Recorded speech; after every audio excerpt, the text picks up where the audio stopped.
Social media ഇപ്പോൾ കണ്ണൂർ സ്വദേശി പവിത്രന്റെ ഒരു വീഡിയോയ്ക്ക് പിന്നാലെയാണ്. കണ്ണൂരിൽ ഓടുന്ന ട്രെയിനിനടിയിൽപ്പെട്ട് അത്ഭുതകരമായി രക്ഷപ്പെട്ട പന്ന്യൻപാറ സ്വദേശി പവിത്രന്റെ വീഡിയോ കഴിഞ്ഞ ദിവസങ്ങളിൽ സമൂഹ മാധ്യമങ്ങളിൽ വൈറലായിരുന്നു. ഈ ദൃശ്യങ്ങൾ ശ്വാസമടക്കി പിടിച്ചാണ് പലരും കണ്ടത്. നമുക്കും ആ ദൃശ്യം ഒന്ന് കണ്ടു നോക്കാം.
ശരിക്കും നമുക്ക് ഈ ട്രെയിൻ ഓടുന്ന സമയത്ത് ആ ട്രെയിനിന്റെ അടിയിൽ ഒരു മനുഷ്യൻ ഒരാൾ കിടക്കുന്നതായി നമുക്ക് കാണാൻ സാധിക്കും. പക്ഷെ അയാൾക്ക് എന്തെങ്കിലും സംഭവിച്ചോ ഇല്ലയോ എന്നുള്ളത് അപ്പോൾ നമുക്ക് ഉറപ്പിക്കാൻ സാധിക്കില്ല. ട്രെയിൻ പോയി കഴിയുമ്പോൾ മാത്രമേ നമുക്ക് കൃത്യമായി മനസ്സിലാകാൻ സാധിക്കുകയുള്ളൂ ആ മനുഷ്യൻ രക്ഷപ്പെട്ടു എന്നുള്ളത്. അതുവരെ ഇത് കണ്ടവർക്കെല്ലാം ശ്വാസം അടക്കി പിടിച്ചാണ് നിൽക്കേണ്ടി വന്നത്. സംഭവം ഇങ്ങനെയാണ്.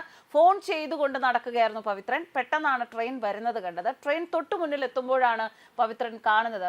അപ്പുറത്തോട്ടും മാറാൻ സാധിച്ചില്ല, ഇപ്പുറത്തോട്ടും മാറാൻ സാധിച്ചില്ല. അങ്ങനെ ഒരു സാഹചര്യം ഉണ്ടായപ്പോൾ ആ കിട്ടിയ സ്ഥലത്ത് അവിടെ കുമ്പിട്ട് പവിത്രൻ കിടന്നു. വണ്ടി പോയി. പവിത്രൻ പറയുന്നു, വണ്ടി പോകുന്നത് വരെ താൻ അനങ്ങാതെ കിടന്നു, ശ്വാസം അടക്കി പിടിച്ചു കിടന്നു. വണ്ടി പോയ ശേഷം എഴുന്നിട്ട് വീട്ടിലേക്ക് പോയി. പക്ഷെ ഇപ്പോഴും അതിന്റെ പേടിയിൽ നിന്നും മുക്തമായിട്ടില്ല. വണ്ടി മുന്നിൽ വരുമ്പോൾ ആരായാലും പേടിക്കുമല്ലോ. എന്നാൽ ആ സമയത്ത് താൻ മദ്യപിച്ചിരുന്നൊന്നുമില്ല, അറിയാതെ ട്രെയിനിന് മുന്നിൽ പെട്ടുപോയതാണ് എന്നും പവിത്രൻ പറയുന്നുണ്ട്. സ്കൂൾ വാഹനത്തിൽ കിളിയായി ജോലി ചെയ്യുകയാണ് പവിത്രൻ എന്ന ഈ കണ്ണൂർ സ്വദേശി. വണ്ടി വെച്ച ശേഷം കണ്ണൂരിൽ നിന്നും തിരിച്ചു വരുമ്പോഴായിരുന്നു ഈ സംഭവം. ഇപ്പോഴും ഇത് എങ്ങനെ സംഭവിച്ചു എന്നത് പവിത്രന് അറിയില്ല. ട്രെയിൻ വന്നതിന്റെ ശബ്ദം കേട്ടില്ല, ഹോണടി ഒന്നും കേട്ടില്ല എന്നും അദ്ദേഹം പറയുന്നു. ചിറക്കലിനും കണ്ണൂർ റെയിൽവേ സ്റ്റേഷനും ഇടയിൽ പന്ന്യൻപാറയിൽ വെച്ചായിരുന്നു സംഭവം. എന്നാൽ ഇത് ആരോ ഫോണിൽ പകർത്തി സോഷ്യൽ മീഡിയയിൽ പങ്കുവെക്കുകയായിരുന്നു. നിമിഷ നേരം കൊണ്ട് വീഡിയോ ചർച്ചാ വിഷയമായി മാറുകയാണ്.